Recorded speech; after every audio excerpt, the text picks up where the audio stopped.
इसको आप इंग्लिश में कहते हैं बनाना, और हमारे साथ जो है ये बनाना बॉय हैं। मैं इससे पेड़ से मैंने अभी तक 49 to 50 प्रोडक्ट बनाए हैं। जैसे आप कप देख लें, बोतल देख लें, ग्लास देख लें, जो भी प्लास्टिक का सब्स्टिट्यूट है उन्होंने इस पेड़ से बना दिया।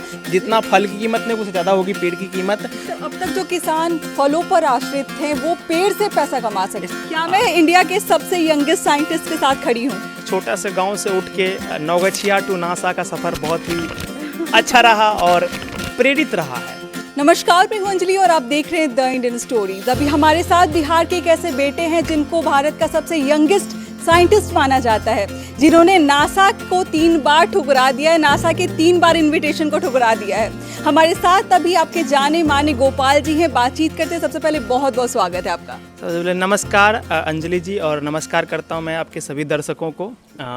क्या मैं इंडिया के सबसे यंगेस्ट साइंटिस्ट के साथ खड़ी हूँ? बिल्कुल, गूगल प्रोक्लेम्ड यंगेस्ट साइंटिस्ट हूँ। गूगल में एक ऐसा ही बताता है, और बाकी मैं रिसर्च एंड डेवलपमेंट से जुड़ा हुआ हूँ। पिछले 9 से 10 सालों से मैं ये काम कर रहा हूँ। और आपकी उम्र कितनी है भैया? मैं अभी 24 साल का हूँ। 24 साल के हैं और 10 साल से काम कर रहे हैं, मतलब 13-14 साल से आपने शुरुआत कर दी थी। जब मैं 8 या 9th क्लास में था, उसी समय हमने पहला इन्वेंशन किया था, और उसके बाद से हमारा ये सिलसिला शुरू हुआ। पहले कम था, भी धीरे धीरे मैंने इसकी अहमियत समझी। हमने इसके बारे में पढ़ा और देखा कि इसमें भी पोटेंशियल है, इसमें भी हम अपना एक अच्छा कैरियर बना सकते हैं। और उसके बाद जब मैंने 12th पास की, धीरे धीरे फिर मैंने इसको आगे बढ़ाते आज मैं उस पोजीशन पे पहुंच गया कि हम इसको एक बड़े लेवल पे ले जा सकते हैं। तो देखिए, अभी के बैकग्राउंड के बारे में अगर मैं बात करूँ ना, तो यहाँ पे आपको केले के पेड़ नज़र आ रहे होंगे, बड़े हरे भरे आपको केले के पेड़ नज़र आ रहे हैं। और ऐसे ही हमने इस बैकग्राउंड का चुनाव नहीं किया है। इसको आप इंग्लिश में कहते हैं बनाना, और हमारे साथ जो है ये बनाना बॉय हैं, इनको बनाना बॉय के नाम से जाना जाता है।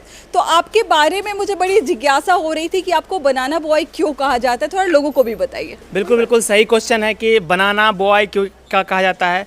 एक्चुअली में ना, मेरा बचपन भी केले के खेती करने में गुजरा, पिताजी के साथ देने में, और अभी भी मैं केले के खेत में ही अपना पूरा टाइम गुजारता हूँ। क्यों? इसके पीछे रीज़न है, क्योंकि हम केले के पेड़ के या वेस्ट पदार्थ जो कहते हैं उसके ऊपर हम काम करते हैं, रिसर्च करते हैं।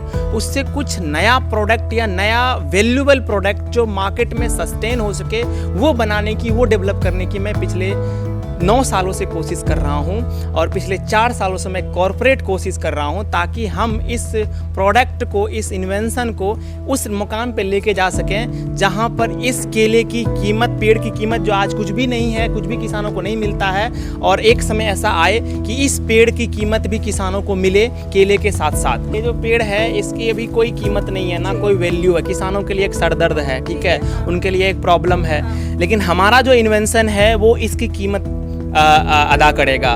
तो मैं इस पेड़ से कुछ भी बना सकते हैं। मैं इससे पेड़ से मैंने अभी तक 49 to 50 प्रोडक्ट बनाए हैं। 50 ऐसे प्रोडक्ट जो मार्केट हैं, जो स्केलेबल है, जो बड़े लेवल पे आ सकते हैं, इन्वायरमेंट फ्रेंडली हैं सारे के सारे। आप ये देखो, जो कि इसको हमने नाम दिया हुआ है ग्रीन गोल्ड। आपने सुना होगा ग्रीन गोल्ड, हमारा ये पूरा का पूरा नाम है, क्योंकि ये देखिए हरा, आपको हरा भरा दिख रहा है। और इसकी कीमत जो है वो एक समय ऐसा होगा कि बहुत ज़्यादा होगा, जितना फल की कीमत नहीं, उससे ज़्यादा होगी पेड़ की कीमत। तो इसके ऊपर मैं काम कर रहा हूँ, और इसके ऊपर मैं पिछले कई सालों से काम कर रहा हूँ, और हमें वो सफलता मिल चुकी है कि हम अब इसको बड़े प्लांट के रूप में कन्वर्ट कर रहे हैं। आने वाले समय में केले के पेड़ से आपके घरों में जो भी प्रोडक्ट आप देख रहे हैं, टेबल वेयर प्रोडक्ट हो गया या प्लास्टिक हो गया, सिंगल यूज प्लास्टिक हो गया, वो सब चीज़ मैं केले के पेड़ से डेवलप कर रहा हूँ। और जिसमें बहुत सारे पैसे का भी इन्वेस्टमेंट हुआ है, करोड़ों रुपए इन्वेस्ट हुए हैं, और आने वाले समय में बहुत बड़े प्लांट लग रहे हैं अगले 2-3 सालों में। तब जाके जो है हम किसानों को, अभी मैं बात किया हूँ, किसानों को भी मैं पेमेंट करूँगा, पैसे दूंगा पेड़ के बदले में, और उसके बाद मैं रोज़गार जनरेट कर रहा हूँ। और दुनिया का सबसे बड़ा प्रॉब्लम है पोल्यूशन का, प्लास्टिक पोल्यूशन का, थर्मोकोल पोल्यूशन का, और उसके बाद पेपर, लकड़ी कटते हैं, उससे क्या नाम है, लकड़ी कटते हैं, उससे पल्प बनते हैं, पल्प से पेपर बनता है, तो वो सब पोल्यूशन होता है। तो वो सब पोल्यूशन सिर्फ एक केले का पेड़ पूरा कर सकता है, और भारतीय इकोनॉमी में, भारत की इकोनॉमी में एक बहुत बड़ा योगदान दे सकता है। अभी भी दे रहा है फल फ्रूट्स के रूप में, लेकिन कल को पेड़ के रूप में भी देगा। तो हमारा जो ये मुहिम है वो आज से नहीं, 10-15 साल पहले से शुरू हुआ है और सदियों तक ये चलता रहेगा। आने वाले समय में जो किसान हैं, केले के किसान हैं, भारत जो दुनिया का सबसे बड़ा उत्पादक है केले का, 33 to 35% केले का उत्पादन भारत करता है। अगर आज देखें तो आज 10 लाख हेक्टेयर में केले की खेती होती है पूरे इंडिया में। 10 करोड़ से ज़्यादा किसान जो है केले की खेती से जुड़े हुए हैं। तो एक बड़ा मतलब अगर कृषि योग्य भूमि की मैं बात करूं, डाटा है ये हॉर्टिकल्चर का, मैं अपने से नहीं बोल रहा हूं, हॉर्टिकल्चर डिपार्टमेंट के डाटा के अनुसार भारत में आज के समय में जितना एग्रीकल्चर योग्य भूमि है उसके 20% भूमि पे केले की खेती होती है। आपका महाराष्ट्र में जलगांव एक शहर है। उसके बाद मैं बिहार की बात कर लूँ, मैं जहाँ से हूँ, मेरे पिताजी केले की खेती करते थे नौगछिया में, ठीक है, भागलपुर क्षेत्र में।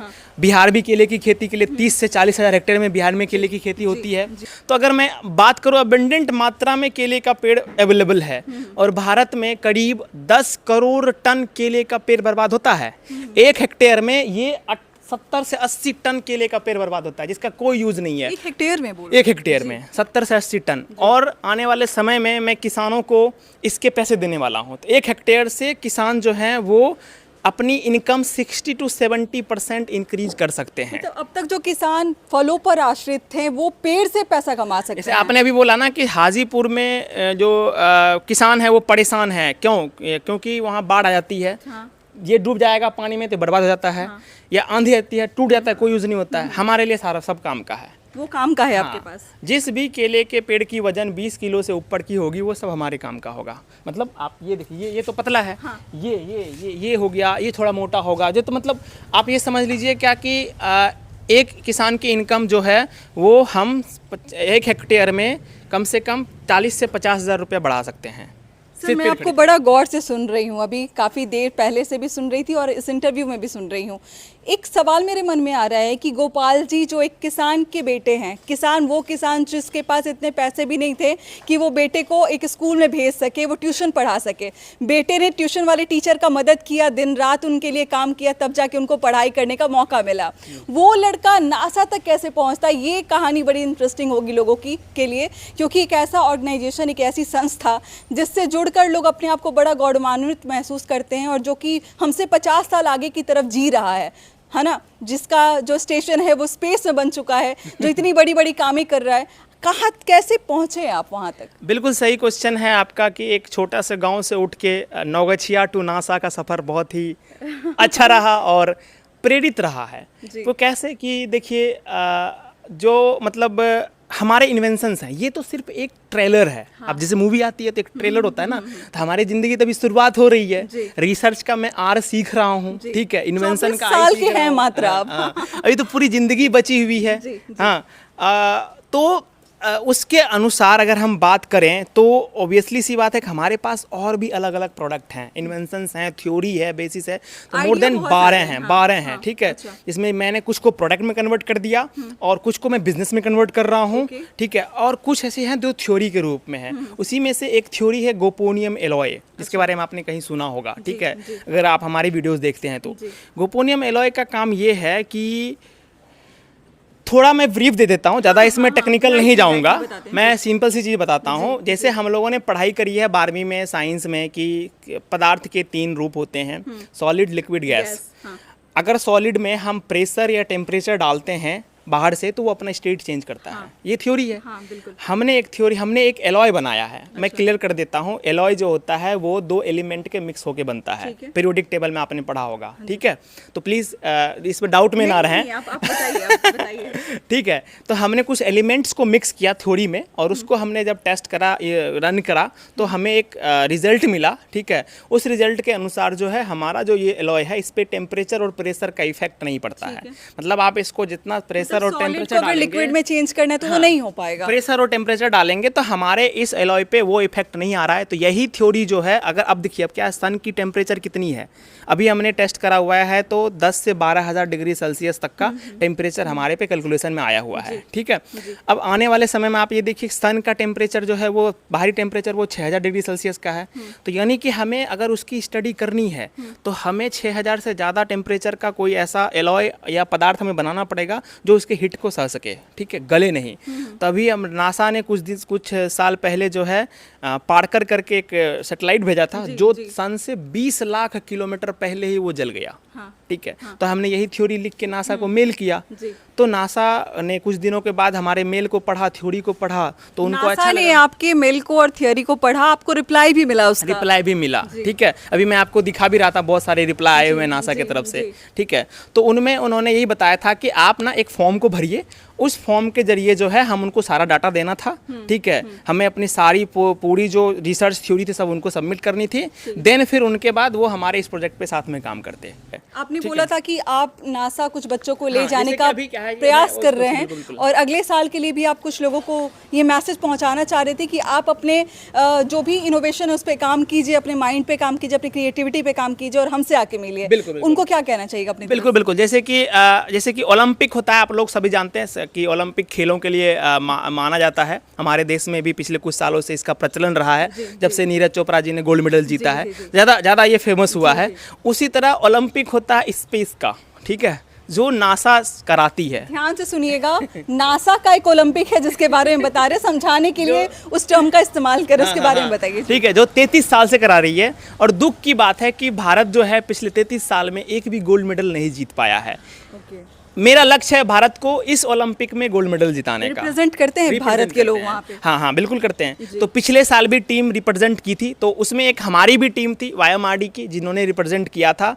हम स्पेस साइंस को रिप्रेजेंट करते हैं, रोवर बनाते हैं। अच्छा। ठीक है, जो चंद्रमा के ऊपर चलता है ना रोवर, इसलिए उसको कहते हैं ह्यूमन पावर्ड रोवर, मतलब इंसान, बच्चे चलाते हैं। हमारी टीम में बच्चे रहते हैं। वो सारे बच्चे स्टूडेंट रहते हैं। वो सब ब्रिलियंट हैं, पूरे देश से, ऐसा बात नहीं पर्टिकुलर रीजन से, पूरे देश से हमारे साथ बच्चे जुड़े हैं। नासा के ऑफिस के अंदर जाने का मौका मिलता है। हाँ, आपको ये जो कंपटीशन होता है, आप जब सेलेक्ट होते हैं, आरएफपी सेलेक्ट होता है जब आपका टीम का, तो फिर वो नासा एक लिस्ट जारी करती है अपने वेबसाइट पे। आज भी आप अगर नासा के वेबसाइट पे जाके हमारी संस्था का लिस्ट आप देख सकते हैं। ठीक है, लिस्ट जारी करती है। वो सब टीमें, पूरी दुनिया की टीमें पार्टिसिपेट करती है। जैसे पिछले साल 72 टीमें पार्टिसिपेट की थी, 40 कंट्री के 72 टीमें थी, जिसमें एक हमें भी था। और पूरी दुनिया में एकलौता ऐसा एनजीओ था रिसर्च का जो पास हुआ था।